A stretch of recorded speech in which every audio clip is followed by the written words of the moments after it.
بسم اللہ الرحمن الرحیم۔ السلام علیکم ورحمۃ اللہ وبرکاتہ۔ ہارون رشید کی بیوی زبیدہ خاتون بڑی نیک اور دیندار ملکہ تھیں۔ اس کو قرآن پاک سے اس قدر محبت تھی کہ اس نے اپنے گھر میں 300 حافظات تنخواہ پہ رکھی ہوئی تھیں۔ اس نے ان کی شفٹیں بنائی ہوئی تھیں، ہر شفٹ میں 100 حافظات تھیں۔ ان حافظات کو محل کے مختلف کونوں، برآمدوں اور کمروں میں بٹھا دیا جاتا تھا اور ان کا کام اپنی شفٹ میں بیٹھ کر بس قرآن مجید پڑھنا ہوتا تھا۔ اس طرح ہر وقت محل میں 100 حافظات کی قرأت کی آواز آتی رہتی تھی۔ یہی وہ زبیدہ خاتون ہیں جن کو جب پتہ چلا کہ جب لوگ سفر پہ جاتے ہیں تو ان کو راستے میں پانی نہیں ملتا تو آپ بے چین ہوئیں۔ ہر بیوی اپنے شوہر سے کوئی نہ کوئی فرمائش کرتی رہتی ہے۔ زبیدہ خاتون نے اپنے شوہر ہارون رشید سے اسی وقت نہر کی فرمائش کی کہ میرے دل کی ایک تمنا ہے کہ آپ ایک نہر بنوائیں جو میدان عرفات تک پہنچے تاکہ حاجیوں کو اس سے پانی ملتا رہے۔ شوہر نے اپنی ملکہ کو مکمل اختیار دیا کہ اس نہر پہ جتنا مال خرچ ہو سکتا ہے کر لیں۔ یوں ایک عظیم الشان نہر بن گئی جس سے کروڑوں انسانوں، پرندوں اور چرندوں نے فائدہ اٹھایا۔ کہتے ہیں جب زبیدہ کا انتقال ہوا تو اس کا دیدار لوگوں کو نصیب ہوا۔ کسی نے زبیدہ سے پوچھا کہ اللہ نے تیرے ساتھ کیا ماجرا کیا؟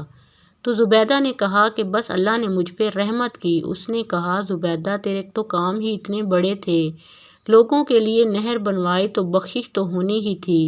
زبیدہ نے کہا کہ میری بخشش نہر کی وجہ سے نہیں ہوئی۔ جب میرا نہر والا عمل اللہ پاک کے سامنے پیش کیا گیا تو اللہ پاک نے فرمایا کہ تو نے تو نہر اس لیے بنوائی کہ تیرے پاس بیت المال کی مال و دولت تھی، اگر بیت المال نہیں ہوتا تو تم یہ نہر بنوا نہ سکتی تھی۔ یہ کوئی ایسا اہم کام نہیں جس سے تیری بخشش ہو جائے، تو مجھے بتا تم نے میرے لیے کون سا اہم کام کیا؟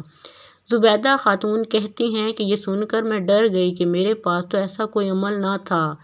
اسی گھبراہٹ میں اللہ پاک میری طرف متوجہ ہوئے۔ سارے اعمال میں بس ایک ہی ایسا عمل ہے جو تو نے میرے لیے کیا ہے۔ ایک بار جب تم کو بھوک لگی تھی اور کھانا کھا رہی تھی، منہ میں لقمہ ڈالنے سے پہلے اذان کی آواز تیرے کانوں میں آئی۔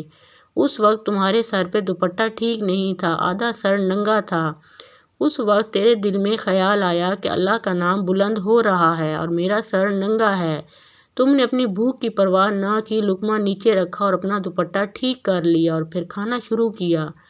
تو نے لقمے میں جو تاخیر کی وہ میرے نام کے ادب کی وجہ سے تھی، بس تیری مغفرت کی وجہ یہی ہے۔ دوستوں، اللہ پاک اعمال کا چھوٹا بڑا ہونا نہیں دیکھتا، لاکھوں روپوں کے زکوٰۃ اور خیرات کو بھی نہیں دیکھتا، بس وہ تو دل میں چھپے تقویٰ کو دیکھتا ہے۔ اللہ پاک ہم سب کو بھی ایمان اور تقویٰ کی دولت سے مالا مال فرمائے، آمین یا رب العالمین۔